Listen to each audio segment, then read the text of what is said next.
আলু আমাদের ভাজা হয়ে গেছে, ভাজা আলু তুলে রেখেছি। আর কড়ার মধ্যে গোটা জিরে, তারপরে হচ্ছে তেজপাতা, শুকনো লঙ্কা, গোটা গরম মশলা, এলাচ, লবঙ্গ সবকিছু দিয়ে ওটা ফোড়ন দিয়েছি। তারপরে পেঁয়াজটা দিয়ে দিলাম। পেঁয়াজটা কিছুক্ষণ ভাজার পরে এক এক করে মশলাগুলো দিয়ে দেবো, তাই তো। আর এই যে আমাদের বড় রাঁধুনি বসে রয়েছে।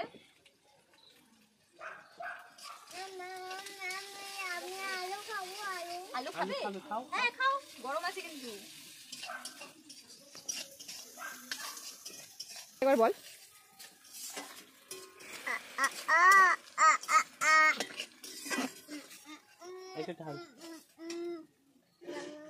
আজকে রাঁধুনি হচ্ছে আমার দাদা, আমি শুধু হচ্ছে হেল্পার, কোন রকম একটু খন্তি নেড়ে দিচ্ছি।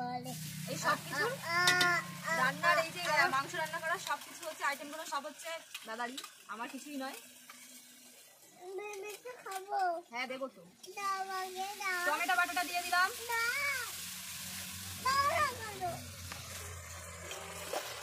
এই সব কিছুর প্রিপারেশনটা হচ্ছে আমার দাদার। আদা বাটা, রসুন বাটা দিয়ে দিচ্ছি। ওকে দিও, ওকে দিও। এই রান্নিটা খুব হচ্ছে, এই ছোট রান্নিটা। হ্যাঁ, রান্না হতেই দিচ্ছে না, শুধু খাবো খাবো।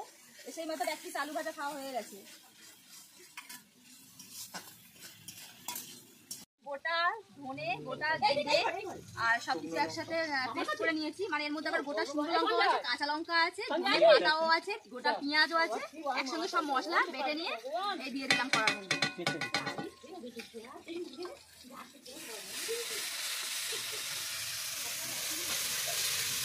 আজকে মাংসটা সেই হবে।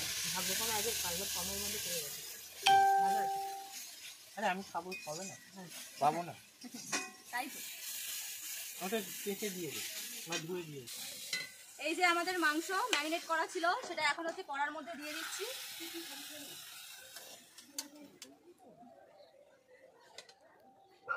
দেশি মুরগি রান্না হচ্ছে আজকের আমাদের বাড়িতে।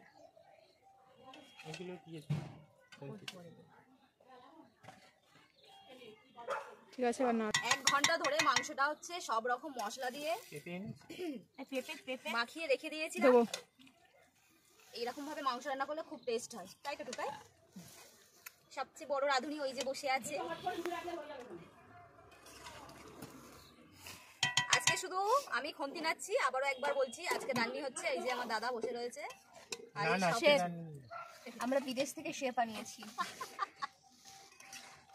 থাইল্যান্ডের শেফ, দক্ষিণেশ্বরের শেফ।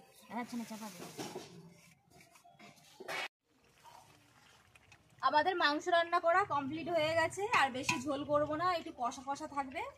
আর একটু নাড়িয়ে লাভিয়ে নেব। আলুটা এখনো দিইনি, একটু পরে আলুটা দেবো। দেওয়ার পরে একটু ফুটাবো, ফুটিয়ে লাগিয়ে নেব।